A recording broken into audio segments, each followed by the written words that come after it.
আমার ছাদ বাগানে লাগানো কচু গাছ থেকে আজকে আবার কচু শাক কাটতে আসলাম। একই গাছ থেকে বারবার কচু শাক পাওয়া যাচ্ছে, আলহামদুলিল্লাহ এখন আবার কাটার মতো হয়েছে। তো আজকে কচু শাকগুলো কেটে নিব। এখন আমি সবগুলো শাক কেটে নিব। আর এখানে কিছু লতিও হয়েছে, যে এখানে কিছু লতিও হয়েছে। আর এখন সবগুলো শাক কেটে নিচ্ছি।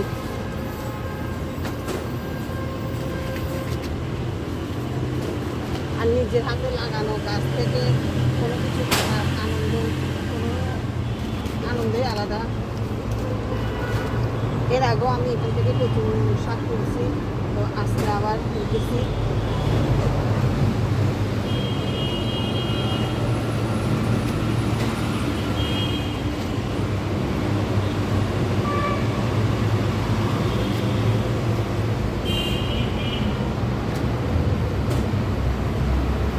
এখানেও কিছু কচু গাছ আছে, ক্যারেটের মধ্যে লাগাইছিলাম, এগুলো আমি কেটে নিচ্ছি।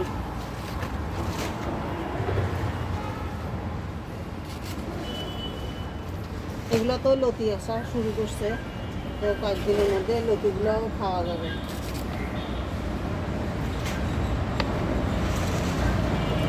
এই যে আমার সবগুলা কচু শাক কাটা শেষ, আলহামদুলিল্লাহ। যা পাইছি তাই আলহামদুলিল্লাহ।